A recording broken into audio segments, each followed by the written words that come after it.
드리도록 하겠습니다. 하나님, 부르신 자리에 나올 수 있게 은혜 주시니 감사합니다. 이 시간 하나님 앞에 예배 드릴 때에 주님께서 우리 예배를 받아주시고 또 우리 가운데 내려주실 은혜를 충만하게 내려주시고 또 하나님 앞에 우리가 마음의 소원을 가지고 온 그 모든 우리 마음의 소원을 중심을 감찰하고 중심을 보신 하나님께서 우리의 기도를 들으시는 귀한 은혜의 시간 될 수 있도록 주님 함께하여 주옵소서. 감사와 영광을 주 앞에 올려드리오며 예수님의 이름으로 기도드리옵나이다. 아멘. 찬송 한 장 부르고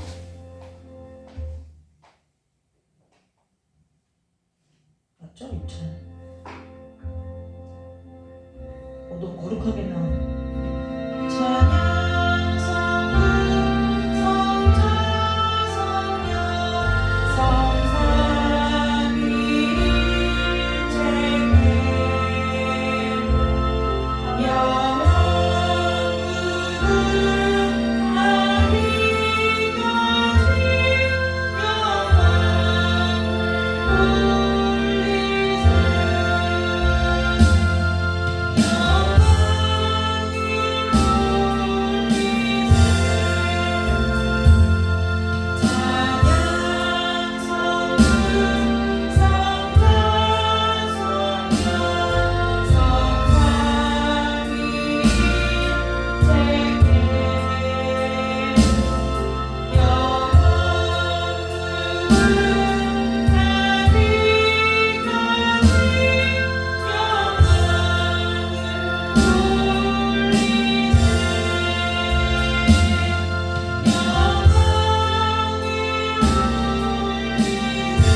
우리가 예배를 이렇게 드리잖아요. 그러면 우리가 예배가 얼마나 습관화되어 있느냐면 우리가 누구한테 예배를 드리는지도 모르고 예배를 드려요. 시간이 되었으니까, 때가 되었으니까, 날이 되었으니까 하나님 앞에 예배를 드리는 거예요. 그리고 반드시 새기고 기억해야 할 것은 오늘 이 자리에 우리가 예배하러 함께 모인 것은 우리가 기쁨으로 찬양하고 우리의 마음의 소원을 아뢰고 하나님의 말씀을 듣고, 하지만 우리의 예배를 하나님께서 받아주시기를 원하는 마음의 소원이 저와 여러분에게 있어야 된다는 거예요.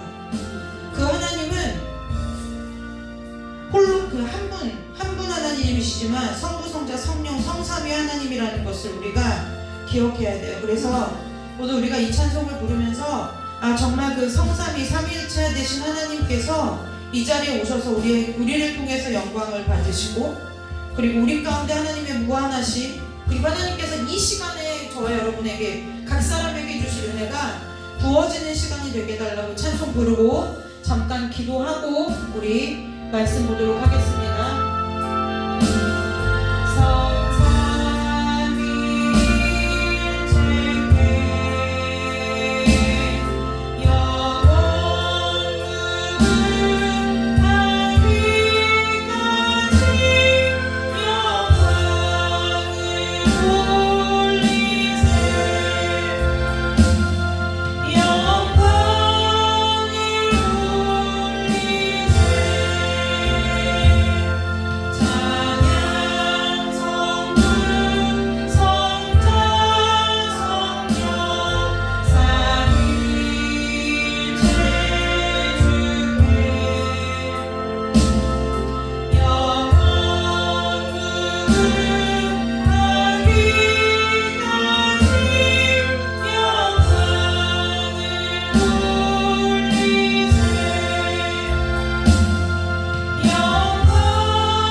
마태복음 19장 23절에서 30절까지 말씀 우리 오늘 함께 보도록 하겠습니다.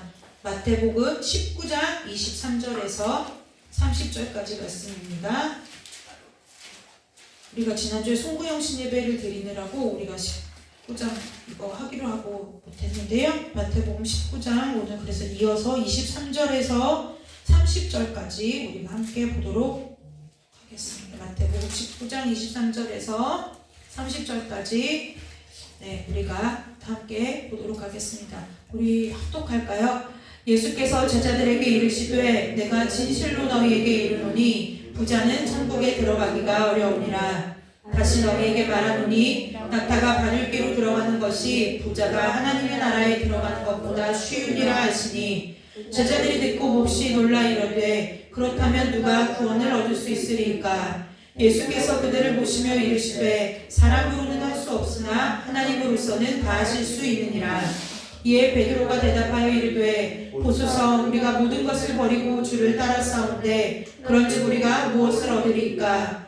예수께서 이르시되 내가 진실로 너희에게 이르노니 세상이 새롭게 되어 인자가 자기 영광의 보좌에 앉을 때에 나를 따르는 너희도 12보좌에 앉아 이스라엘 12지파를 심판하리라. 또 내 이름을 위하여 집이나 형제나 자매나 부모나 자식이나 전토를 벌인 자마다 여러 배를 받고 또 영생을 상속하리라. 그러나 먼저 된 자로서 나중되고 나중된 자로서 먼저 될 자가 많으니라. 아멘. 기도하겠습니다. 하나님, 오늘도 우리가 주님의 말씀을 알기를 원하고 주의 말씀을 듣기 원하고 믿기 원하여 하나님의 말씀 앞에 섰습니다. 세워주신 것도 주님이시고 알게 하실 이도 주님이시고 은혜 주실 것도 주님이심을 우리가 믿사오니 아버지, 이 시간 우리 가운데 이 말씀이 그냥 스쳐 지나가는 말씀이 아니라 우리 마음 가운데 알아지고 주의 음성으로 들려지고 깨달아지는 은혜가 우리의 신령 가운데 임하도록 주께서 우리 가운데 은혜를 내려주시기를 간절히 원하오며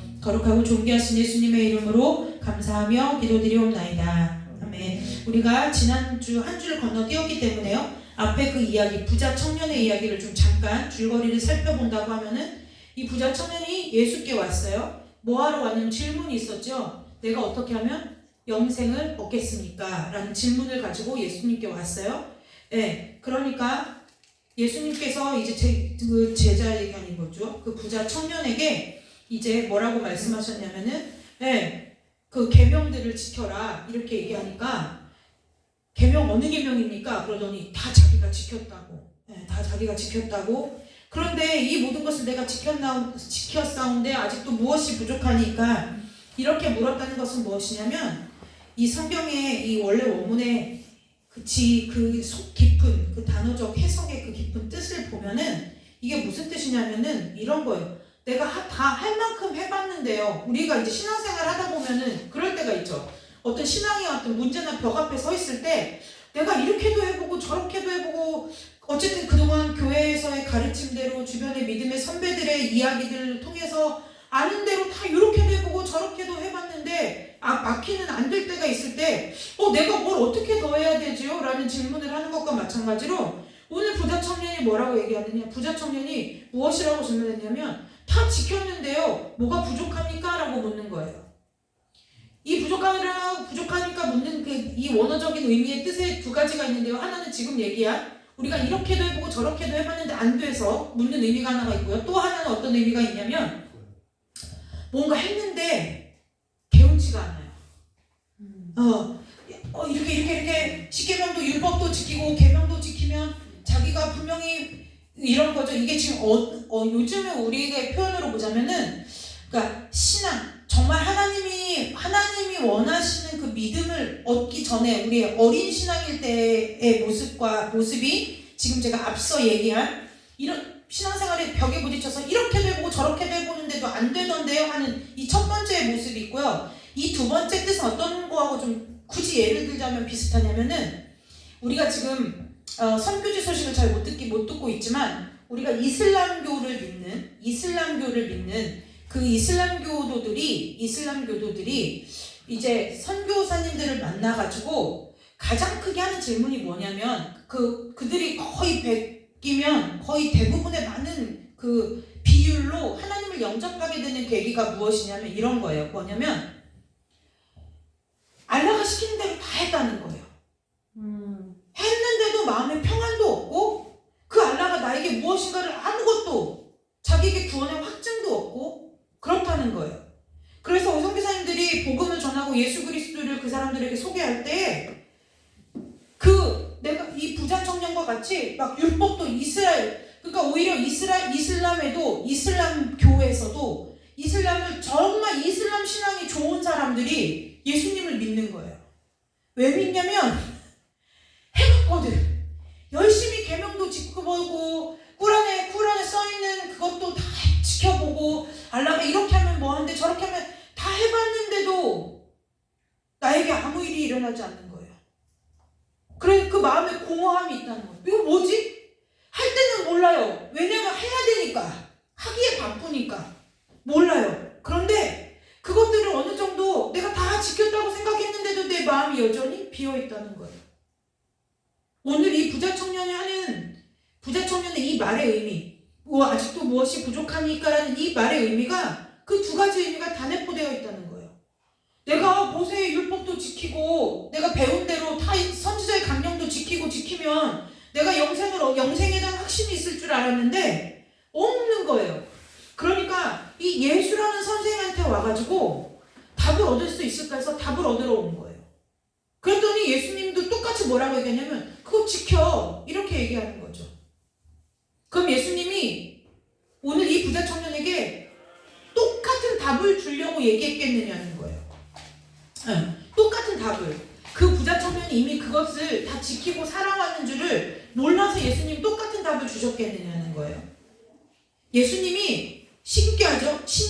왜 그러냐면 예수님이 뭔가 신비한 능력을 가지고 부자 청년이 어떻게 살고 있었나를 무슨 쉽게 하는 얘기로 은사주의자들이 쉽게 하는 얘기로 투시의 은사를 보고서 말씀하신 게 아니라는 거예요. 이 부자 청년의 일상의 삶이 그 당시 이스라엘에서 좀 가졌다고 배웠다고 하는 사람들의 삶의 방식은 대부분 다 이 부자 청년과 같이 뭐 했다는 거예요? 선지자의 강령과 모세 십계명을 지키기에 힘쓰고 애쓰는 사람들이었다는 거예요.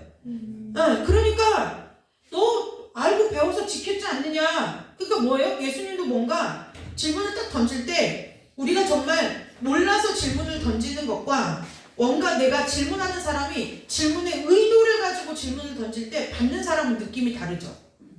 느낌이 달라요. 제가 정말 뭘 몰라서 예를 들어 한나전도사한테 한나 전도사 이거 어떻게 하는 거야? 이렇게 묻는 것과 제가 한나 전도사한테 뭔가 한나 전도사 입에서 어떤 답이나 어떤 질문이 역으로 나에게 올 걸 기대하고 한나 전도사한테 얘기를 하는 것은 듣는 한나 전도사가 들어도 다르다는 거예요. 그거와 마찬가지로 오늘 예수님이 어찌하여 선한 일을 내게 묻느냐, 선한 이는 오직 한 분이시니라, 내가 생명에 들어가려면 계명들을 지켜라, 이렇게 말씀하신 예수님의 뉘앙스를 부자 청년도 못 읽어냈다는 거예요. 그러니까 뭐라고 해요? 어느 계명입니까? 그러더니 막 10계명을 읊어대고 이 모든 것을 다 내가 지켰는데 아직도 무엇이 부족하냐고 물어봐요. 그랬더니 이제 그때서 예수님께서 대답해 주시는 거예요. 뭐냐면 네가 온전하고자 할진대, 이상하죠? 온전하고자 할진대. 왜 이상할까요? 분명히 지금 부자 청년은 뭘 구하러 온 거예요? 영생을 구하러 온 거예요. 영생을 구하러 왔는데 예수님이 어떻게 하면 영생을 얻겠다 이런 말씀을 하시지 않고 뭐라고 얘기하시느냐? 네가 온전하고자 할진대 가서 뭐예요? 내 소유를 팔아 가난한 자들에게 주라. 그리하면 하늘에서 보화가 내게 있으리라. 그리고 와서 나를 따르라 하시니 그 청년이 뭐라고 했어요? 재물이 많음으로 이 말씀을 듣고 근심하며 가니라 라고 얘기했어요. 이것이 우리가 지지난주에 송영신 예배 전주에 나온 내용이에요. 그래서 아주 자신있게 다 지켰다고 얘기한 거예요. 네. 이것을 어떤 신학자가 뭐라고 얘기하느냐면 양심적인 순종이라고 말해요. 이 양심적인 순종이라는 표현이 좀 우리가 듣기 어려운데, 우리가 순종을 하잖아요. 그러면은 이제 이해하기 쉽게 얘기하려고 그래요. 예를 드는 거예요. 순종이 이제 쉽게 얘기하면 첫 번째는 하나님께서 바라시고 원하시는 대로 하는 하나님께 하는 순종이 있다는 거예요. 이 하나님께 하는 순종이라는 것은 무슨 뜻이냐면은 하나님께서 우리에게 바라고 원하시는 대로 하는 것이 하나님께 하는 순종인데, 이 두 번째, 이 신학자가 규정진 이 양심적 순종이라는 단어가 있는데요. 이 양심적 순종이라는 말이 뭐냐면은 도덕적인 순종이라는 거예요.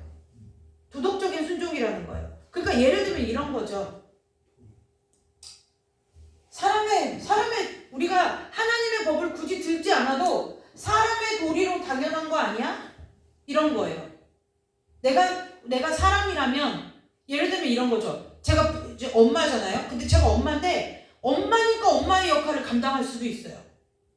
그런데 이 엄마니까 엄마의 역할을 책임감으로 감당할 수도 있지만, 그것이 아니라 정말 내 자식이 너무 예쁘고 너무 사랑스럽고 너무 귀하고, 그래서 내가 엄마야, 이런 엄마라는 존재도 잃어버리고 그냥 내가 그 아이들을, 내 자녀들을 사랑하기 때문에 그냥 해지는 것이 있다는 거예요. 이해됐죠? 네. 양심적 순종은 뭐냐면 도리, 책임감 이런 걸 말해요. 도리, 책임감. 그러니까 내 마음이 동하지 않고 내 마음이 원하지는 않지만 그냥 뭐 하는 거예요? 해야 하니까, 책임을 다해야 하니까 하는 거예요. 그런데 하나님께 하는 순종은 어떤 의미냐? 자발적이라는 거예요. 이 자발적 순종의 중요함은 무엇이냐? 내 양심과 나의 모든 것을 뛰어넘는 순종이라는 거예요. 뛰어넘는 순종이라는 거예요.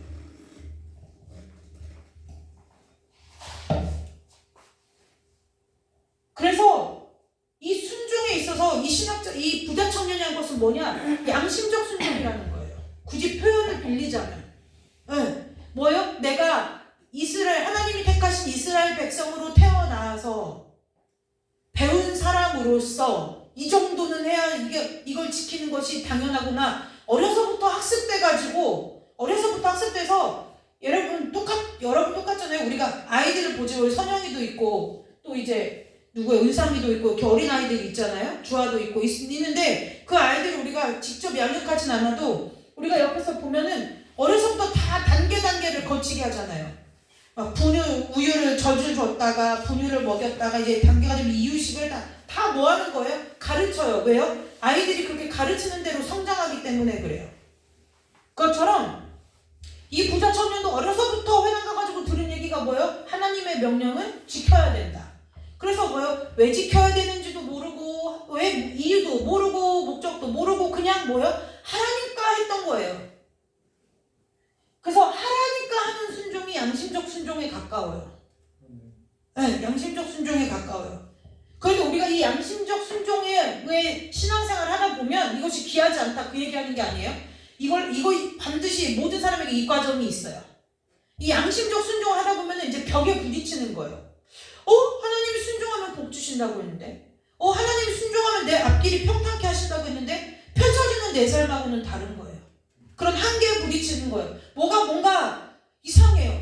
내가 맨날 순종을 했는데, 예전에는 순종하면 그렇게 마음에 기쁨 있고 감사가 있었는데, 어느 순간부터는 뭐예요? 순종이 아니라 기쁨과 감사가 아니라 그냥 도리로 하는 거예요. 믿는 자의 도리로, 직분 자의 도리로 그 하나님과 나 사이에 신앙생활을 하는 거예요. 그게 나쁘다 그 얘기하는 것이 아니에요. 다 우리 모두가 다 그런 때가 있다는 거예요. 그 도리로 신앙생활을 할 때 그 공허함이 오는 것을 우리가 시험 들었다 낙심 들었다라고 우리가 규정한다는 거예요. 근데 그것이 아니라 이제 내 믿음이 뭐 할 때예요? 하나님께 하는 자발적인 순종으로 내 마음이 드려져야 할 때구나 라고 해서 하나님 앞에 엎드려져야 된다는 거예요. 죄인 취급하지 않아도 된다는 거예요. 내가 옛날에 죄인 취급하는 경우들이 있어요. 여러분 그게 첫사랑을 회복하는 것이 아니에요. 우리가 한국교회 되게 잘못 가르쳤어요. 첫사랑을 회복하라고 하면은 그것이 마치 옛날에 내가 교회 일에 물불 못 가리고 하던 때처럼 이유와 목적도 모르고 그냥 시키는 대로 하니까 하는 그때를 말하는 것이 아니라는 거예요. 어찌됐든 본론으로 돌아와서 이 청년이 지금 양심적 순종을 하고 있으니까 예수님께서 뭐라고 말씀하세요? 영생을 얻으려면 온전해져야 되니까 뭐라고 말해요? 이 하나님께 하는 온전한 순종, 온전해지려면 뭐 하라는 거예요? 가장 어려운 지금 질문을 명령을 내리시는 거예요. 네 거 다 팔아서 주라는 거예요. 그러면 하늘에서 보화가 내게 있으리라. 근데 이 하늘에서 보화가 내게 있으리라 무엇일 것 같아요? 제가 개인적으로 묵상한 거예요. 그 하늘에서 보화가 뭘까요? 내 앞에 있는 예수님이 하나님이신 걸 보는 거겠죠. 아는 거겠죠. 내 앞에 있는 하나님이 똑같은 거예요. 우리에게 적용을 해볼까요? 그러면 그냥 내가 내 삶을 산 거예요. 지금까지 그냥 겪으며 치르며 이기며 인내하며 때로는 기쁘며 때로는 행복하며 감사하며 눈물을 흘리며 산 거예요. 그냥 내가 산 거예요. 그랬는데요, 뭐예요? 내 소유를 팔아 가난한 자들에게 주라. 그리하면 우리 삶이 뭐예요? 우리의 삶에 하나님의 인도하심이 이제 보이기 시작하는 거예요. 내 삶을 예수님이 인도하셨구나. 내 삶을 하나님이 이끌어 가셨구나. 이제 앞으로도 이끄시겠구나. 그것이 보이는 거예요. 그것이 하늘에서 보화가 있으리라. 그럼 당연히 뭐겠어요? 예수님을 만난 제자들이 다 나를 따랐잖아요. 이따 그 제자들이 따르는 그 비하인드 스토리를 얘기해 줄 거예요.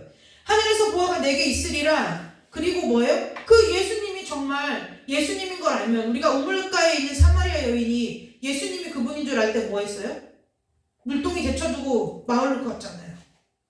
그것처럼 뭐예요? 나를 따르게 될 거라는 거예요. 우리가 우리 삶에 하나님께서 주신 많은 상황과 많은 일들과 많은 사람들이 있죠. 우리가 예배 전에 관계에 대해서도 함께 나누었지만 그 모든 우리 일상의 모든 삶이 하나님의 인도하심이 보여지는 거예요. 그것이 예수님을 만나는 삶이라고요. 우리는 예수님이 달력에 붙어있는 무슨 성화 그림 같은 그런 분들이 내 삶에 이렇게 현존하게 형상으로 임재하시는 것이 아니라 내 삶에서 하나님의 인도하심을 발견하게 되는 것, 그것이 주님을 만나는 거라는 거예요. 오늘 저와 여러분 가운데 이 하늘에서 보화가 임하는 은혜가 있으시기를 주님의 이름으로 축복합니다. 그러니까 이 청년이요, 재물이 많은, 이제 보세요. 여러분 이거 보세요. 이게 중요한 거예요. 청년이 처음에 뭐 하러 왔죠? 영생 얻으러 왔어요. 영생 얻을 비결을 얻으러 왔어요. 그런데 영생 못 얻은 거는 지금 후회를 안 해요. 그리고서는 뭐를 해요? 재물이 많기 때문에 근심만 하며 가는 거예요. 이거 바꿀 수 없겠구나. 내가 포기 못 하는데 하고 가는 거예요. 이게 저와 여러분의 모습 중에 하나라는 거죠. 우리 모습의 전부라고 해도 좀 과언이 아닐 거예요. 그래서 오늘 간단하게 이걸 보고 이제 우리가 이어서 그러고 나서 이제 어떻게 돼요? 이제 말하자면 드라마로 하면 1회가 끝났어요. 1회. 이제 연속극이에요. 자, 1편 1막이 끝났어요. 그래서 뭐 했어요? 이 청년이 어떻게 됐어요? 갔어요. 그러니까 이 부자 청년이 가고 나니까 그 뒤를 이어서 예수님 뭐라고 하시냐? 예수께서 제자들에게 이르시되 내가 진실로 너희에게 이르노니 부자는 천국에 들어가기가 어려우니라. 다시 너희에게 말하노니 낙타가 바늘기로 들어가는 것이 부자가 하나님의 나라에 들어가는 것보다 쉬우니라 라고 말씀하셨다고 그랬어요. 네, 부자 청년이 가고 나니까 진실로 너희에게 이르노니 부자는 천국에 들어가기가 어렵다. 그러면서 뭐요? 낙타가 바늘기로 들어가는 것이 부자가 하나님 나라에 들어가는 것보다 쉽다라고 얘기했다는 거예요. 이해되셨어요? 이게 무슨 말인지 모르시진 않겠죠? 네, 그리고 넘어가요. 25장 25절. 근데 제자들이 듣고 뭐라고 했어요? 거기? 네, 빨리 읽어봐야 돼요. 놀란데 어떻게 놀라요? 몹시 놀라 이르되, 몹시 놀라 이르되. 성경에 몹시라는 표현이 그렇게 많이 나와 있잖아요. 근데 오늘 제자들이 몹시 놀랐다는 표현이 이 사복음서에 많이 있잖아요. 근데 오늘 예수님이 이 말을 했더니 제자들이 뭐라고 했다고 했어요? 몹시 놀랐댔어요. 몹시 놀란 이유가 있어요. 예수님의 이 말을 듣고 몹시 놀란 이유가 있다는 거예요. 왜 그랬을까요? 왜 그랬을까요? 모르겠죠? 네. 왜 그러느냐? 옛날에 예수님 시대에는 하나님께서 복을 내리면 이 땅에서 부자로 산다는 그 요즘 우리가 흔히 말하는 기복신앙과 같은 것이 통용되는 시대였어요. 그러니까 우리나라에도 신앙에 보면 한때 보면 지금은 그래도 많이 거기에서 벗어나려고 하고 본질을 추구하려고 하지만 제가 중고등학교 시절, 대학교 시절만 해도 막 이게 앞다투어서 보세요. 교회 얼마나 신앙이 미성숙하냐면은 같은 교회에서 어느 한 집사님네 자녀는 대학에 떨어져가지고 그 집은 초상집이에요. 그런데 내 자녀는 막 서울에 있는 좋은 대학교 아니면 이제 뭐 지방에 있으면 뭐 예를 들면 충남대를 합격했다면 꼭 그냥 하나님께서 입학하게 하심을 감사합니다 이렇게 써서 헌금을 드려도 되는 것을 우리 자녀가 충남대, 서울대에 합격하게 하심을 감사합니다 해서 뭐예요? 그 집은 하나님 앞에 막 큰 영광이 되고 그날 그 예배 때 부모님이 참석한 나머지 집들의 자녀들은 그날 가서 들들달달 볶이는 거예요. 이 새끼야 내가 너에게 밥을 못 해줬냐 떡을 못 해줬냐 쟤는 공부해서 했는데 너는 같이 공부하고도 같은 학교 다니고도 공부를 못해갖고 그거 떨어졌냐고 막 시달리는 거예요. 그게 왜 그럴까요? 부모님들의 속상한 마음도 있겠지만 그때는 뭐예요? 이 땅에서 그렇게 부와 명예를 누리고 자손들이 잘되고 자손들이 직장에서 출세하고 이것이 하나님께 복받은 증표라고 생각했다는 거예요. 그런데 마침 예수님이 지금 이 말씀을 하시던 이 시대에도 하나님께 복받은 증거가 뭐냐? 증명이 무엇이냐? 뭐라는 거예요? 부자 되는 거라는 거예요. 그래서 예수님께서 부자는 천국에 들어가기가 어려우니라 라고 말씀을 하신 거죠. 그러니까 제자들이 몹시 놀란 거예요. 왜요? 그렇게 하나님께 복을 받은 부자도 천국에 들어가기가 어려우면 자기들의 처지와 형편을 볼 때 우리는 어떻게 해야 하느냐는 거예요. 우리는 어떻게 하겠냐는 거예요. 그렇게 하나님 이 땅에서 하나님을 잘 섬겨서 하나님의 복을 받은 부자 청년도 하나님의 계명을 하나도 어기지 않고 하나님이 하신 말씀을 다 따르고 그리고 하나님의 복을 받아서 부자가 된 저 청년도 천국에 못 들어가면 우리가 어떻게 들어가겠냐는 거예요. 그래서 제자들이 듣고서 예수님 말씀을 듣고 엄청 놀래가지고 그럼 우리는 어떻게 해요? 그럼 우리는요? 이 마음으로 그럼 누가 구원을 얻어요? 이렇게 물어본 거예요. 그랬더니 예수님께서 제자들을 보시면 뭐라고 하시냐면 뭐라고 말씀해요? 우리 26절 함께 읽을까요? 사람으로는 할 수 없으나 하나님으로서는 하실 수 있대요. 그랬더니요 그 말 끝에 베드로 참 그래요 확실해요 성격이 확실해요.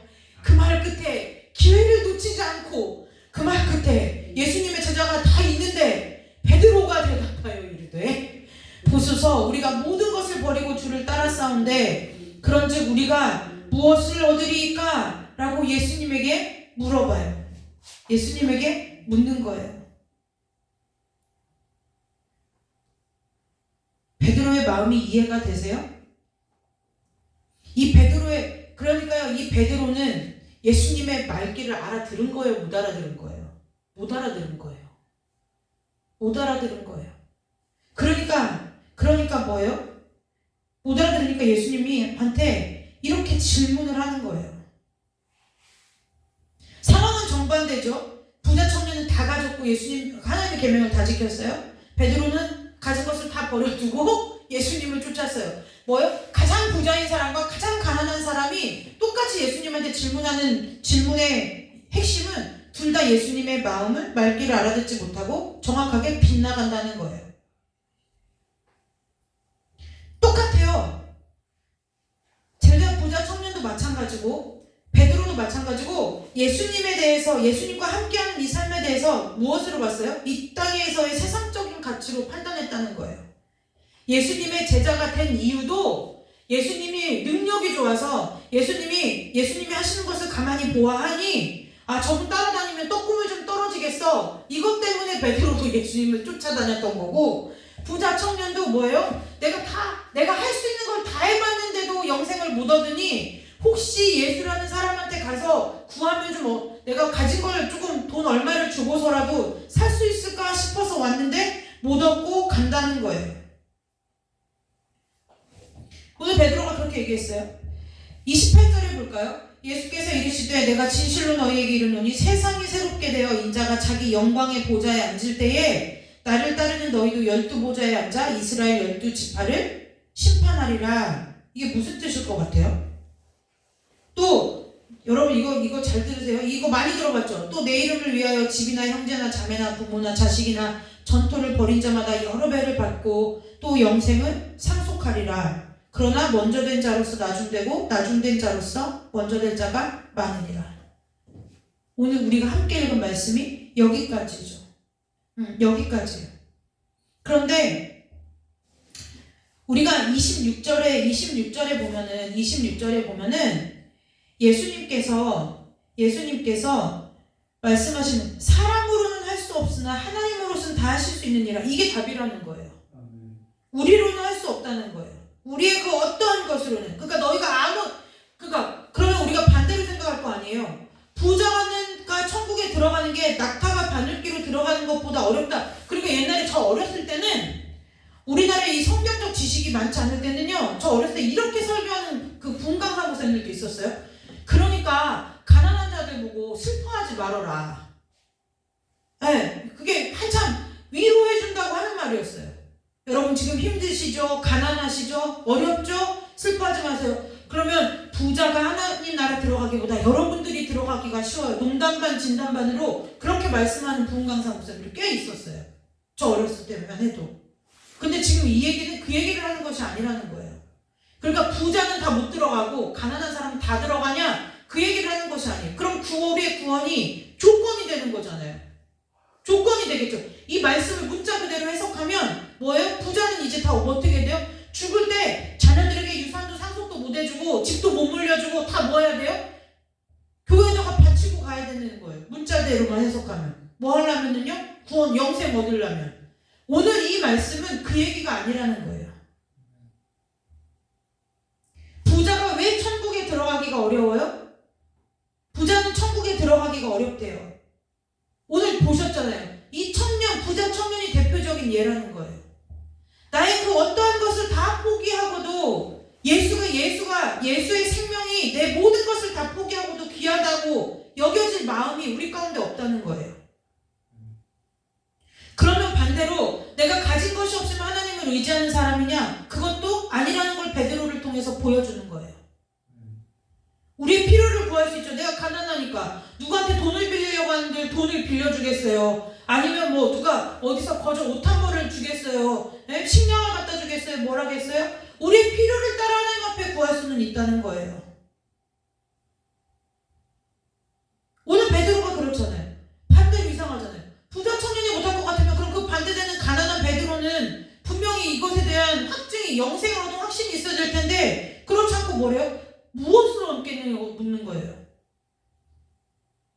이 무엇을 얻겠냐는 그 속에는 무엇이 뭐예요? 그럼 우리가 어떻게 뭘 보장해달라는 얘기라는 거예요. 그러니 저와 여러분의 신앙의 모습이 늘 하나님 앞에 조건적이지 않냐는 거예요. 가난하잖아요?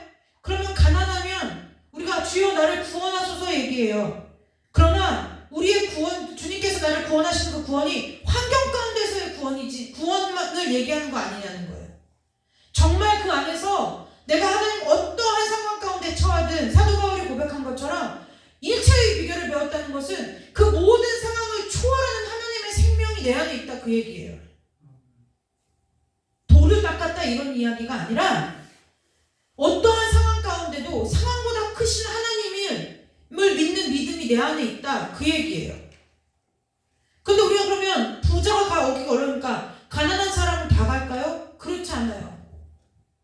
가난한 사람은 다 이 땅에서 뭐예요? 예수님을 보는 것이 아니고 주님의 생명을 얻고 주님을 만나는 것이 아니라 이 땅에서 내가 쓸 삶의 필요만 채우다가 주님 앞에 간다는 거예요. 똑같아요. 모습이 다른 거예요. 우리는 이 땅에서 필요를 하나님 앞에 체험받아야 돼요. 반드시 하나님이 준비하고 채워주세요. 그러나 그 채워주는 그 믿음의 하나님의 은혜를 반복해서 경험하게 되면 그 반복해서 경험할 때 그 이 넘어 있는 예수 그리스도 그 공급하시는 하나님의 생명을 우리가 얻어야 된다는 거예요. 예수 그리스도의 생명을 얻는 자들 되시기를 주님의 이름으로 축복합니다.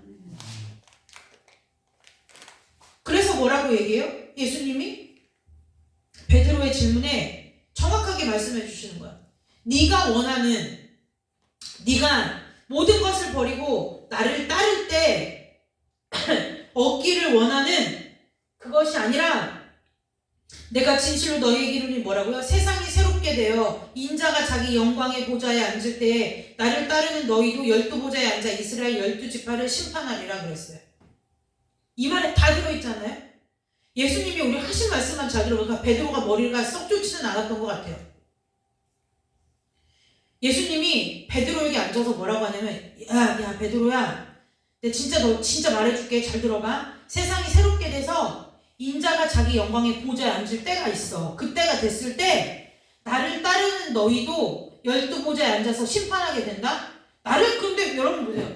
예수님에게 무슨 권세가 예수님 내가 따르고 따라다니는 이 예수라는 분이 과연 그럼 의문을 가져야 되잖아요. 내가 따라다니는 예수님이 누군데 그때가 왔을 때 내가 예수님과 같이 12지파를 심판한대? 그럼 이분이 좀 달라 보여야 되잖아요. 그렇지 않아요? 좀 달라 보여야 될 거 아니에요. 그리고 나서 뭐라고요? 그러면서 또 내 이름을 위하여 그러잖아요. 내 이름이 여기서 누구 이름이요? 예수님 자기 이름, 예수님의 이름을 위하여 집이나 형제나 부모나 자식이나 전토를 벌인 자. 이게 누구 얘기하는 거예요? 누구 얘기하는 거예요? 제자들 얘기하는, 이때 당시 제자들을 얘기하는 거고 지금 저와 여러분을 얘기하는 거예요. 여러 배를 받고 또 영생을 상속하리라. 여러 배를 받고 또 영생을 이것 때문에 또 막 건축원금 드려라 뭐 드려라 막 하면서 여러분 건축원금을 이렇게 어떻게 드리냐? 이제 이사 가야 돼요. 그러면 하나님께서 우리가 참 이런 건물에 우리가 이런 건물을 짓거나 이런 건물을 이전했으면 좋겠다라는 마음에 드는 건물이 우리가 생겼어요. 그럼 이전하려면 이전하는 조건이 있을 거 아니에요. 뭐 보증금이 얼마든지 뭐 있을 거 아니에요. 그러면 하나님 앞에 하나님 이 보증금이 우리에게 필요합니다 라고 하나님 앞에 보증금을 허락해 주십시오라고 기도하고 우리가 각자 주신 하나님 앞에 내가 그럼 하나님의 성전을 지을 때 하나님 내가 얼마를 감당해야 합니까? 묻고 기도해서 하나님 앞에 드리는 게 건축원금이라는 거예요. 이거 하기 건축원금 목적이 있잖아요. 뭐 하는 원금이에요? 건축원금. 우리가 드럼 헌금이 와서 드럼을 사놨잖아요. 이게 목적원금이라는 거예요. 무슨 얘기를 하려고 하느냐? 이것이 그러니까 하나님 앞에 다 막 재정도 바쳐라, 멋도 바쳐라 다 바치면 이 땅에 여러 배를 받는다, 자녀가 잘 된다, 뭐 한다. 이것을 얘기하는 것이 그게 본질이 아니라는 거예요.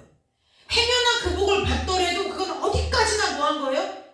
유통기한이 있는 복이라는 거예요. 유통기한이 있잖아, 유통기한.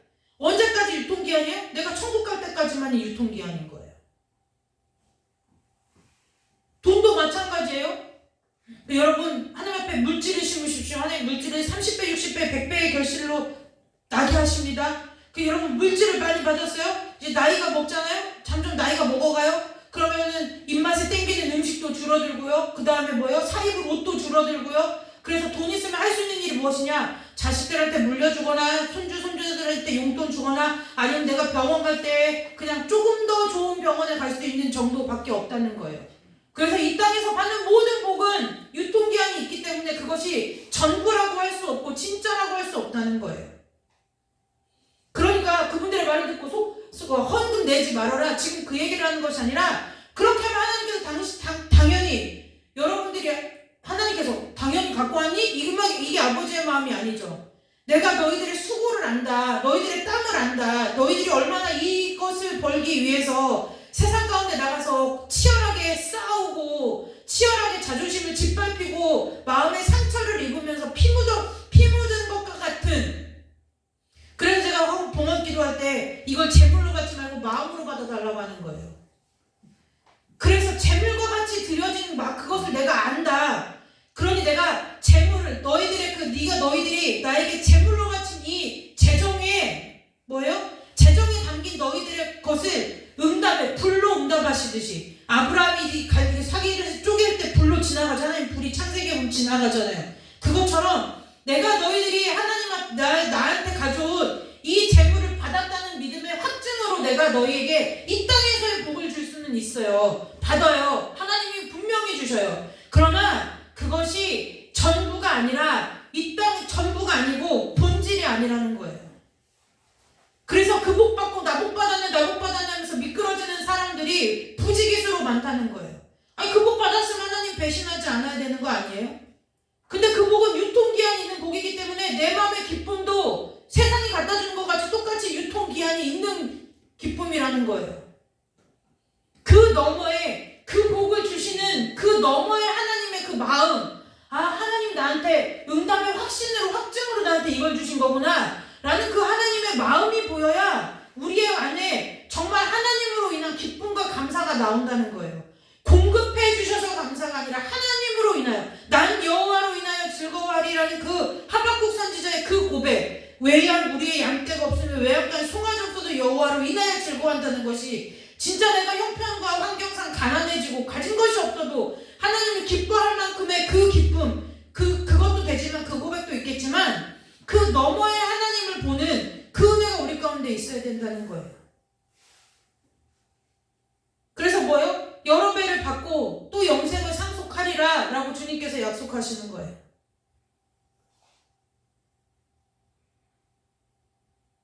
이 다음에 이제 포도원의 품꾼들의 이제 비유를 볼 거예요. 이제 포도원의 품꾼들의 비유를 가지고 뭐예요? 이제 마무리를 지을 건데요. 이 말씀을 가지고 이 말씀 들은 베드로의 심정을 생각해 보세요. 예수님이 원래 지금 막 뭘 보증해줘야 되잖아요. 이런 비슷한 사건이 또 나오죠. 예수님 보고 야고보와 요한의 어머니가 뭐라고 얘기해요? 예수님 보고 내 자식을 하나는 우리나라로 치면 하나는 국무총리, 하나는 교육부총리 뭐 이렇게 앉혀달라고 하는 거잖아요. 그 장면이 또 나오죠. 네. 예수님이 뭐라고 말씀하셨어요? 아니라는 거예요. 너희들이 받을 복이 이거라는 거예요.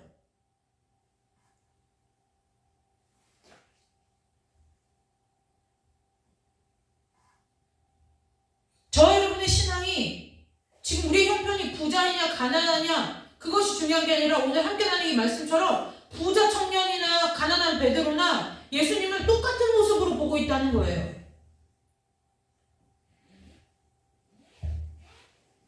오히려 쉽죠. 뭐가 쉬워요? 지금 저와 여러분이 처해 있는 상황에서 부자 되기가 쉬워요? 어려워요. 네, 부자 되기 어려워요 우리가. 그러니까 우리한테는 이게 얼마나 희소식 같은 소식이냐는 거예요.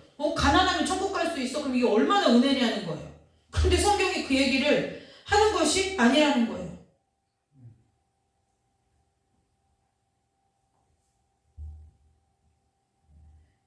옛날 예수님 시대에 이스라엘 백성들의 속담 중에 이런 속담이 있어요. 여호와께서 주는 복은 사람을 부하게 하고. 이게 그냥 우리나라에 뭐 이런 거 있잖아요. 뭐지? 아무튼 속담. 급하게 얘기하려니까 생각이 안 나는데 아무튼 우리가 흔히 통용되는 우리나라에서 속담처럼 여호와께 복을 받은 사람은 여호와께서 주시는 복은 사람을 구하게 한다. 이게 그냥 늘상 우리 가운데 통용되는 말이었다는 거예요.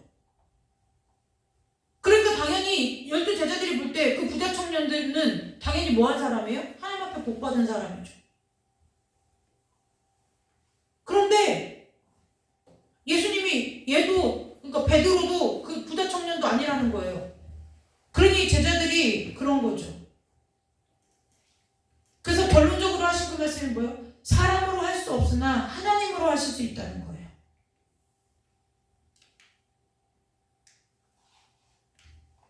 이뿐이겠어요? 구원뿐이겠어요? 사실은 이 땅에서 살아가는 그 모든 것이 하나님이 하나님으로서의 역할을 감당해 주시기 때문에 우리가 이 땅에서 누리는 거라는 거예요.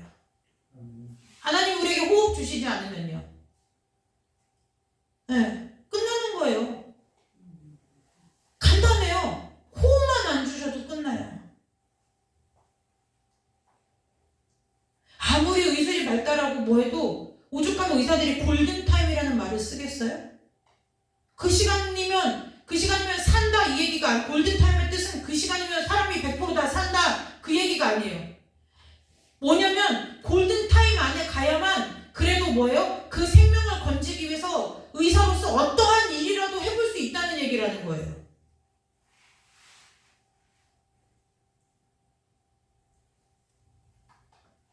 골든타임에 우리가 위중한 병에 걸렸다. 골든타임 안에 우리나라에서 제일 잘하는 병원 응급실에 가니까 마침 응급실에 아무도 없어서 모든 의료진과 스태프들이 나 혼자만 치료할 수 있는 상황 가운데 놓여졌다고 해도 하나님이 호흡 걷어가시면 아무것도 아니라는 거예요.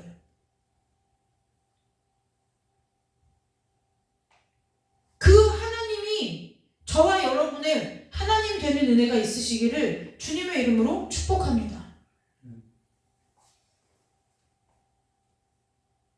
그래서요, 이 얘기를 하고 오늘 마무리를 하는데요. 아까 우리가 맨 처음 19장 처음으로 돌아가서 청년 부자 청년의 얘기로 돌아가서 아까 어디로 왔다고 했죠? 영생을 얻으리까. 좀 우리나라 이 번역이 좀 어려워요. 얻으리까라고 했는데요. 원래는 뭐냐면 내가 어떻게 하면은 영생을 살 수 있습니까? 그 얘기예요. 내 소유의 개념으로 갔다는 거예요. 그러니까 아예 접근 자체가 잘못된 거죠. 접근 자체가 잘못된 거잖아요. 네. 왜냐? 내가 영생을 어떻게 여기는 좀 얻으리까라고 얘기하니까 우리나라 어감상 얻는다는 것과 소유하는 것은 차이가 크죠. 네, 얻는다는 건 좀 예를 들면 빌리든지 구해서 얻는 거지만 원래 언어에서 뭐냐면 내가 얼마 내고 그 있잖아요. 옛날에 겨울동안 유명한 대사 얼마면 돼 이거가 이 얘기. 네? 예수님한테 어떻게 하면 살 수 있어요? 그 만수르처럼 예수님한테 와서 얼마면 돼요? 이런 뉘앙스라는 거예요. 어떻게 해야 내가 그거 사는 거예요? 조건은 이미 다 갖추었고 마치 요즘 지금도 그런지 모르겠지만 예전에 어떠한 그 뉴스를 보니까 롤스로이스라는 차가 있는데 그 영국에 있는 유명한 차예요. 롤스로이스라는 차가 있는데 그 우리나라에도 서울 어딘가에 대리점이 있나 그거 파는 데가 있나 봐요. 근데 거기는 롤스로이스는 차가 있잖아요. 그럼 우리는 차를 어떻게 사요? 하나 정도 차 있으면 어떻게 차가 내가 필요해 그럼 어떻게 사? 가서 계약하고 돈 주고 사죠? 롤스로이스는 내가 아무리 그 차를 살 수 있는 돈이 있어도 못 사는 차예요. 내가 신청을 하면 롤스로이스라는 차 회사에서 이 사람이 우리 차를 탈 만한 사회적인 위치와 우리 차의 명성과 역사에 걸맞는 수준의 사람인가를 회사에서 까다로운 심사 절차를 거쳐서 구매자에게 통보를 해주는 거예요. 그리고 나면은 그 차를 신처럼 받들어서 사람이 내가 번 돈을 갖고 사오는 거예요.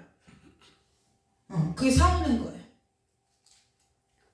그것처럼 오늘 부자 청년이 예수님한테 와서 내가 어떻게 영생 삽니까? 이렇게 물은 거예요. 그럼 어떠한 태도 얼마나 목이 고든 교만한 마음으로 왔는지 알겠죠? 우리가 기도할 때 하나님 앞에 그러지 않아요? 내가 여기서 어떻게 도합니까? 이런 거 할 때 있잖아요. 그럼 우리 하나 정도 다 이렇게 끄덕거리면 그럼 하나 정도 다 부자 청년이야. 부자 청년 말씀 아주 제대로 봤네.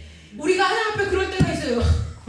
하나 전도사뿐만이 아니라 오늘 우리가 여기 앉아있는 우리 모두가 그런 경험이 없는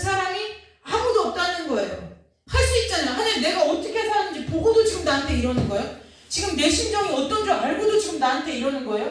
내가 하나님 앞에 어떻게 살았는지 보고도 나한테 이러는 거예요? 이게 우리한테 다 있지 않냐는 거예요. 이게 누구라고요? 부자 청년이요. 이게 부자 청년의 모습이라는. 그래서 어떻게 영생을 살 수 있느냐, 살 수 있냐고 이렇게 얘기를 해요. 이렇게 물어보는 거예요. 어떻게 영생을 살 수 있냐고. 그랬는데 예수님이 너무 하여튼 유머와 위트가 남다르신 분이에요. 부자 청년 있을 때 얘기해주면 좋잖아요. 근데 이렇게 말했는데 못 알아들으니까 그게 아니라 청년이 조금만 더 기다렸어도 들을 수 있었는데 걔가 근심 때문에 은혜 받을 자리를 떠나간 거죠. 우리가 예배의 자리에 왔을 적에 여담이지만 막 말씀이 오늘따라 막 목사님이 뭐 내 상황을 안 하면서 막 나를 찌르는 것 같고 막 나를 괴롭히는 것 같고 이럴 때일수록 엉덩이를 붙이고 자리에 앉아서 남은 은혜를 받고 가시기를 주님의 이름으로 축복합니다. 부자 청년이 재물 때문에 근심하다가 자리를 가지만 않았어도 이 얘기를 듣는 거예요. 이건 답을 얻고 갈 수 있어요. 왜요? 예수님께서 29절에 뭐라고 말해요? 전토를 벌인 자마다 여러 배를 받고 플러스 뭐예요? 또 라고 했죠? 또 영생을 상속하리라. 영생을 얻는 거야. 그러니까 뭐예요? 영생을 돈 주고 살 수 있다는 거예요? 뭐예요? 살 수 없다는 거예요. 그럼 뭐 받는데요? 상속을 누가 받아요? 그렇지, 아들이 받지. 자식이 받지. 상속은 아버지에게서 자식이 받는 거예요. 그러니까 뭐예요? 예수님과 하나님과 아버지와 자녀되는 이 관계가 되어야 그 관계가 세워질 때 비로소 뭐가 되는 거예요? 내가 하나님의 영생을 상속받을 상속자, 유업을 이어받을 상속자가 된다는 거예요. 상속자는 여러분들이 아실 대로 유산을 노력으로 받나요? 그렇지 않아요. 상속자는 자신의 공로와 전혀 상관없이 그냥 뭐예요? 내가 그 집 자식이라 받는 거예요. 요즘 우리나라는 이렇지 않죠? 막 부모들이 보면은 막 드라마 보고 막 이러면은 뭐 드라마 제가 제대로 내용은 다 모르지만 막 보면은 뭐예요? 부모들이 돈 갖고 자녀들한테 횡포를 휘둘러요. 너 그렇다 이러면 내가 유산 주나 봐라. 너 그렇게 하면은 내가 그럴 줄 알아. 그 자녀들 간에 돈 때문에 이간질을 시키고 막 요즘 세상 드라마가 다 그러지 않아요? 네, 요즘 세상 드라마 너희들 안 봐서 모르지. 근데 요즘 아무튼 그래. 요즘 세상들이 그래요. 네. 그러고서 막 뭐예요? 부모들이 이거 나쁜 거예요. 악한 거예요. 뭐가 악하냐? 자녀들이 부모를 섬기지 않는 것도 악한 거예요. 그러나 자녀들이 부모를 섬기지 않는다는 이유로 부모들이 자녀들에게 돈을 갖고 횡포를 부리는 것도 하나님 보시기에 악한 거라는 거예요. 둘 다 하나님 앞에 악한 거라는 거예요. 그런데 이게 아무튼 그 얘기를 하려는 것이 아니라 그래서 지금 이건데 원래 하나님께서 성경이 말하는 이 상속은 뭐가 보여요? 아무 조건이 없어요. 우리가 구원도 아무 조건이 없이 받았던 것처럼 하나님의 유업도 아무 조건 없이 무엇이기 때문에 받아요? 저와 여러분이 하나님의 자녀이기 때문에 상속을 받는다는 거예요. 뭘 해야 될 필요가 있어요? 없어요? 없어요. 그래서 사람으로는 할 수 없고 하나님으로서는 하실 수 있다고 하는 거예요. 오늘 이제 말씀을 마쳐요. 여러분, 하나님께서 저와 여러분에게 주시는 그 복 너머에 하나님을 바라볼 수 있는 은혜, 믿음의 은혜가 있으시기를 주님의 이름으로 축복합니다. 하나님을, 예수님을 가까이에 놓고도 예수님을 보지 못하는 것이 맹인이고 기머거리고 그렇지 않아요? 우리 가운데 우리 안에 이 에바다 열리는 은혜가 있어서 우리의 귀가 열리고 우리의 막혔던 눈이 열려가지고 우리의 삶에 우리가 지금 이제 1월 첫째 주 첫 번 금요 예배인데 우리가 올 한 해 2023년 1월부터 시작해서 천국 가는 그날까지 저와 여러분의 삶 가운데 하나님의 인도하심이 날마다 보여지는 은혜가 있으시기를 주님의 이름으로 축복합니다. 알 수 있으면 그거 얼마나 좋겠어요. 하나님 나를 이렇게 인도하시는구나. 나를 이렇게 이끄시겠구나. 나를 이렇게 하시겠구나. 그러면 갈 바를 알지 못하고 헤맬 일도 없고 하나님이 주신 길이면 힘들면 하나님 앞에 기대서 가고 그래도 힘들면 하나님 앞에 엎혀서 가고 그래도 힘들면 하나님 앞에 안겨서 가고 또 내가 그렇게 하나님 좀 안아주고 업어주시고 그렇게 해서 내가 또 다리에 걸을 힘이 생기면 피곤한 무릎을 일으켜 세울 힘이 생기고 하나님께 또 다시 그럼 내가 하나님 앞에 기대서 가볼까? 라고 하면 여호와를 앙망하면 새 힘을 주신대잖아요. 그래서 또 하나님을 기대했다가 하나님이 주신 새 힘으로 또 하나님과 함께 걷기도 하고 또 더 힘이 나면 뛰기도 했다가 또 가다 힘들고 지치면 또 하나님 앞에 기대서 가고 엎혀가고 그렇게 하면서 여러분들의 이 땅에서의 삶을 하나님과 함께 경영해 감당하는 은혜가 있으시기를 주님의 이름으로 축복합니다. 뭐든지 그 모든 것 위에 계시는 주님을 바라볼 수 있는 그 믿음의 눈이 오늘 예배하는 저와 여러분에게 있기를 주님의 이름으로 축복합니다. 기도하겠습니다. 하나님 아버지 감사합니다. 오늘 영생을 사려고 왔던 부자 청년이나 그 말을 듣고 자기는 영생을 얻지 못할까봐 엉뚱한 질문을 해대는 베드로의 모습을 통해서 어쩔 수 없는 우리 자신의 모습을 바라보며 하나님 우리가 주님을 온전히 주님으로서 알지 못하는 우리의 어리석음과 우매함을 봅니다. 아버지 우리의 우매함을 벗겨주시고 우리의 부족함을 주님께서 헤아려 주셔서 아버지 이 시간 우리 가운데 은혜를 내려주옵소서. 믿음을 더하여 주셔서 우리의 막혔던 귀가 열리고 닫혔던 눈이 열리는 그래서 정말 하나님으로 인하여 하나님께서 내게 공급해 주시는 것들 뿐만 아니라 그 너머에서 나의 삶을 지켜보시며 내 필요를 주목하여 보시며 내 중심을 날마다 살피시며 내 마음을 날마다 순간마다 헤아리시는 그 하나님 아버지의 마음을 보고 우리가 여호와 하나님으로 인하여 기뻐하고 감사하는 자들 다 될 수 있도록 주께서 축복하여 주시기를 간절히 원하오며 거룩하고 존귀하신 예수님의 이름으로 감사하며 기도드리옵나이다. 아멘. 우리 찬송 한 장 부르고 기도하도록 하겠습니다.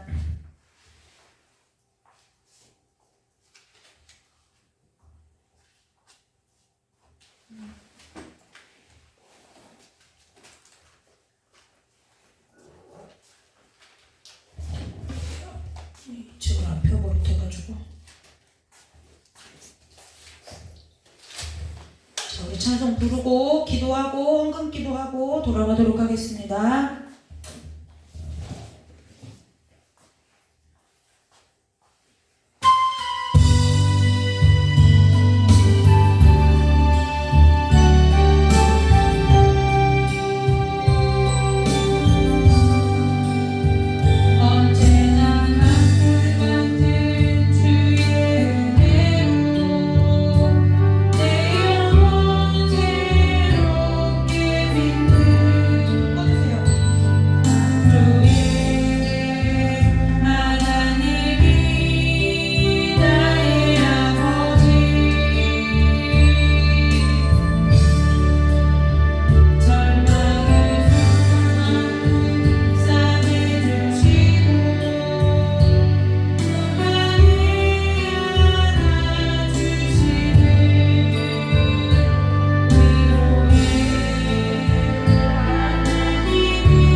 그런데요, 우리가 하나님을 너무 멀리로 생각하고 우리가 하나님을 너무 크게 생각하니까 하나님께서 우리의 삶의 이 모양 저 모양 요모 저모로 오늘 이 찬양의 가사처럼 하나님께서 순간순간 우리 가운데 우리를 이끌어 주시는 거예요.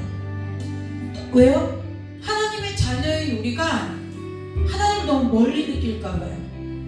우리가 부모와 자녀, 육신의 부모와 자녀의 관계도 보면 왜 그렇게 부모들이 맞벌이하고 직장 갔다 오면 피곤하고 힘든데도 단 5분이라도 10분이라도 아이들하고 놀아주려고 그래요? 거리가 가까워지려고요. 하나님도 아버지 똑같아요. 우리가 너무 하나님을 크고 위대하게만 보고 우리가 하나님을 막 너무 어렵게만 보고 감히 내가 설 수 없는 것 같이 먼 존재로, 아버지의 마음은 그렇지 않은데 하나님은 우리가 그렇게 느낄까봐, 하나님이 그러신 것이 아니라 우리 인간된 우리가 죄로 인하여 그렇게 느낄까봐 친히 육신 입고 이 땅에 오시고 또 우리의 삶에 매일같이 인도해 주시고 이렇게 하신 이유가 있다는 거예요. 너희들 복받아서 이 땅에서 잘 살아라, 그것이 전부가 아니라 너희들을 내가 이렇게까지 사랑해. 내가 먼 데 있는 하나님이 아니라 가까이 있는 하나님이야. 너가 나에게 얼마든지 가까이 와도 좋아. 네가 나를 멀리 있는 아주 먼 존재, 까마득하게 내가 감히 다가설 수 없는 존재로 여기지 않고 봐주지 않고 느끼지 않고 정말 내가 너의 삶 가운데 함께하는, 우리가 식구들 간에 한 상에 둘러서 먹고 마시고 교대하는 것처럼 서로 사는 것처럼 내가 너하고 그렇게 살고 싶어서 하나님께서 우리의 삶에 오셨다는 거예요. 내가 너의 삶의 주인 돼서 통치권을 행사하고 일제가 우리 민족을 압제하듯이 통치권을, 권리를 행사하고 다스리고 하려고 오신 게 아니라는 거예요. 간섭하고 통제하고 그러려고 온 하나님이 아니라 내가 너를 사랑해서 너와 함께 살기를 원해서 온 것이 하나님이시라는 것이, 하나님이 우리를 체휼하셨다는 거예요. 우리의 삶을 체휼하셨다는 거예요. 그 모든 것들을 내가 너와 함께하고 있다는 것이 하나님이 우리를 체휼하셨다는 거예요. 그 우리를 위해서, 우리를 체휼하시기 위해서 우리와 함께 우리의 삶을 하나님께서, 하나님이 뭘 알아요? 하나님 겪어보셨어요? 하나님이 지금 내 심정을 알아요? 하실 때 하나님은 그래 내가 너를 안다 하실 수 있는 분이에요. 왜요? 그분이 친히 이 땅에 육신을 입고 오셔서 우리처럼 사셨기 때문이에요. 똑같이 엄마의 뱃속에서 10달 있다 똑같이 산고의 고통을 겪고 이 땅에 나셔서 똑같이 별 볼 일 없는 부모 밑에서 한눈소 자녀로 자라서 예수님이 내가 하나님으로서 육신을 입고 이 땅에 왔다고 그 자신의 존재를 드러내기 시작한 것은 예수님이 이 땅에서 육신을 입고 33년 산 중에 3년밖에 안 돼요. 30년 동안 예수님이 하나님께서 인간의 몸을 입고 오셔서 30년 동안 하신 일이 뭐예요? 또 30년 동안 하신 일이 우리처럼 산 일이에요. 우리랑 똑같이 산 거예요.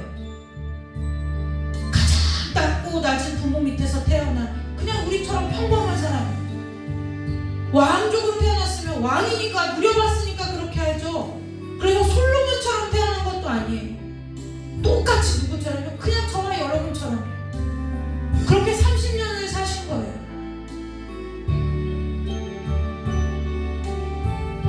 그게 하나님께서 우리를 체휼하셨기 때문에 그것만으로도 하나님은 우리의 삶에, 하나님이 어떻게, 하나님이 내 심정을 알아요? 하나님이 지금 내 마음을 알아요? 하나님이 지금 내 형편과 처지를 알아요? 하나님이 내가 살아온 삶의 걸음을 알아요? 라고 할 때 하나님은 단 1초의 순간의 망설임도 없이 내가 널 안다 하실 수 있다는 거예요.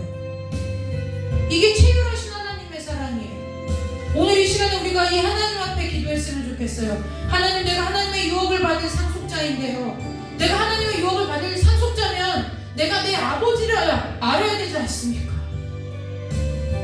하나님이 그냥 하나님이 아니라 그 하나님이 내 아버지 되심이 내가 믿어져야 하지 않겠습니까? 하나님, 나에게 믿음을 주세요.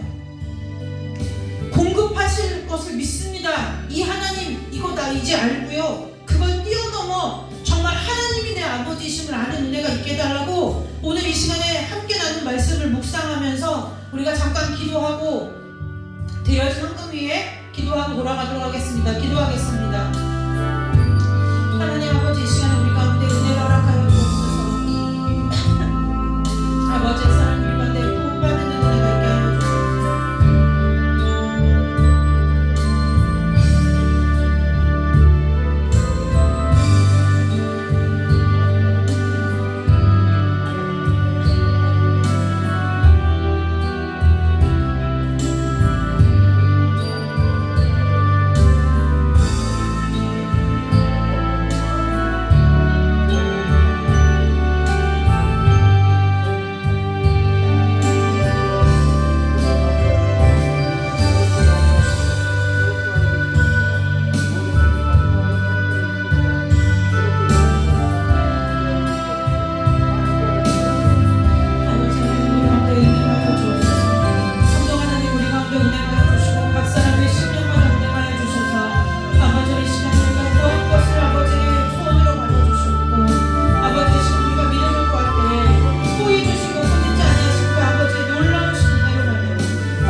주시고 내 이 재물을 주께서 소출이 나게 하심을 하나님이 주인 되어 주심을 믿음으로 고백하는 11조를 드리는 두 명의 손길이 있습니다. 아버지와 주님께서 이 재물을 돈으로 받지 마시고 마음으로 받으셔서 저들의 피와 땀과 수고와 눈물과 그 마음이 하나님 앞에 연락되는 제사로 드려지기에 합당하도록 주께서 복 내려주셔서 이 땅에서도 하나님으로 말미암아 이 땅의 모든 필요를 채워주시옵고 또한 이 땅에서 살아가는 모든 삶의 주인이 하나님 되심을 날마다 순간마다 삶 가운데 고백하는 감사가 끊이지 않는 아버지와 백성들이 되도록 축복하여 주시며 이 자리에 함께 예배하고 온라인으로 예배한 우리 모두에게 동일한 은혜를 허락하여 주실 줄 믿사옵고 거룩하고 존귀하신 예수 그리스도의 이름으로 감사하며 기도드리옵나이다. 아멘. 우리 믿음의 고백으로 이 찬양 드리고 주기도문으로 예배 마칩니다.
여러분이 예배 때 헌금을 준비하실 때 혹시 헌금 봉투를 이렇게 자세히 보시는 분들이 계신지 모르겠지만 제가 헌금 봉투를 살 때 그냥 가서 눈에 보기에 예쁜 걸 사지 않아요. 이 11조 헌금 봉투에 보면 오늘 레위기 27장 30절 말씀이 있어요. 그리고 그 땅의 10분의 1, 곧 그 땅의 곡식이나 나무의 열매는 그 10분의 1은 여호와의 것이니 여호와의 성물이라. 그런데요, 이렇게 말씀이 이 레위기 말씀이 쓰여져 있는 11조 헌금 봉투가 있고요. 또 하나는 만군의 여호와가 이르노라 시험하여 보라 말라기서 말씀 있죠. 여러분들이 그 들어는 어디 있는지는 몰라도 구약 성경에 제일 마지막에 있는 이 말라기서에 보면은 그 11조에 대해서 그 있죠. 만군의 여호와가 이르노라 내가 너희를 위하여 메뚜기를 그게 아닌 그 전에 거요. 네, 만군의 여호와가 이르노라 너희의 온전한 11조를 참고해 드려 나의 집에 양식이 있게 하고 그것으로 나를 시험하게 하여 내가 하늘문을 열고 너희에게 복을 쌓을 곳이 없도록 붙지 아니하나 보라. 이 말씀이 써있는 11조 봉투가 있고요. 지금 이 레위기 27장 30절 말씀이 있어요. 근데 저는 반드시 가서 말씀을 읽고 말라기서에 있는 그 말씀이 쓰여있는 11조 헌금 봉투를 사오지 않아요. 왜 그러면 그것이 성도들에게 잘못된 믿음을 심어주기 때문이에요. 복을 받기 위해서 11조 하는 것이 아니에요. 오늘 이 레위기 말씀처럼 이 땅의 소산의 모든 10분의 1은 여호와의 거예요. 하나님께서 애초에 하나님의 것으로 정하신 거라는 거예요. 우리가 믿음이 대단해서 하나님 앞에 11조를 드리는 것이 아니라 우리가 다 죄로 인하여 어그러졌는데 질서도 파괴되고 어그러졌는데 뭐예요? 원래 이 땅에서 나는 모든 소산의 10분의 1은 여호와의 성물이라는 거예요. 태초 그냥 원래 하나님 소유물이었다는 거예요. 그래서 11조의 고백은 내가 벌었는데 하나님께 통해서 하나님 앞에 내가 하나님 앞에 드리는 것이 아니라 하나님의 것을 가지고 내가 이 땅에서 누린 것을 하나님으로 다시 돌려드리는 것이 11조라는 거예요. 그래서 제가 11조 봉투, 감사헌금 봉투 살 때요, 그냥 보기에 예쁜 걸로 사오잖아요. 반드시 무슨 말씀이 있는지 하나하나 봉투마다 다 읽어보고 사오는데요. 그래서 여러분들이 헌금을 드리는 거 좋아요. 드릴 때 그냥 미리 준비하지 않고 막 그때 급해서 막 넣어서, 그것보다는 때로는 여기 교회에 있는 헌금 봉투 모자라면 더 사다 놓을 테니까 미리 좀 집에 갖다가 놓으시고, 가서 헌금을 드리기 전에 그 봉투 앞에 써있는 말씀도 좀 읽고, 아 정말 내 마음이 하나님 앞에 감사하지만 말씀에 합당하게 드리는 거잖아요. 하나님, 이런 말씀에, 이런 기록된 이런 말씀과 같은 마음으로 내가 하나님 앞에 드립니다. 제가 말씀드렸는데 우리 박정수 권사님은 미리 늘 저에게 양해를 구하고 이렇게 봉투를 가져가세요. 그래서 늘 가서 미리 이렇게 해오시는데요. 이 헌금을 드릴 때에도 우리가 하나님 앞에 마음을 드리는 것이니까 그 써있는 이것들을 이렇게 보시고, 여러분들이 그 감사헌금 봉투를, 그래서 제가 지금 아직 안 꼽아놨는데 주일날 꼽아놓을 건데, 제가 4종류를 사왔어요. 말씀이 다른 4종류를. 그래서 색깔로 구별이 되니까 여러분들이 그 4종류의 말씀을 보시고 그날 감사의 내용에 합당한 것으로 봉투에 넣어서 이렇게 하나님 앞에 예물을 드리시면 좋을 것 같아서 미리 말씀을 드리고, 아까 우리 교회 단톡방에 공지한 대로 월요일 새벽 3시에 황 목사님이 몽골로 다시 출국을 하시는데요. 그래서 제가 깜빡 잊고 주일날 강도를 못할 수도 있지만 주일 예배 오시면 이렇게 인사 나눠주시고, 지금까지 그렇게 해주셨던 것처럼 앞으로도 계속해서 중보 기도를 부탁을 드리도록 하겠습니다. 네, 다 같이 주기도문으로 오늘 금요 예배 마치도록 하겠습니다. 하늘에 계신 우리 아버지여, 이름이 거룩히 여김을 받으시오며 나라의 마옵시며 뜻이 하늘에서 이루어진 것 같이 땅에서도 이루어지리이다. 오늘 우리에게 일용할 양식을 주옵시고, 우리가 우리에게 죄진 자를 사하여 준 것 같이 우리 죄를 사하여 주옵시고, 우리를 시험에 들게 하지 마옵시며 다만 악에서 구하옵소서. 대개 나라와 권세와 영광이 아버지께 영원히 있사옵나이다. 아멘. 하나님 영광의 박수 올리고 금요 예배 마치도록 하겠습니다.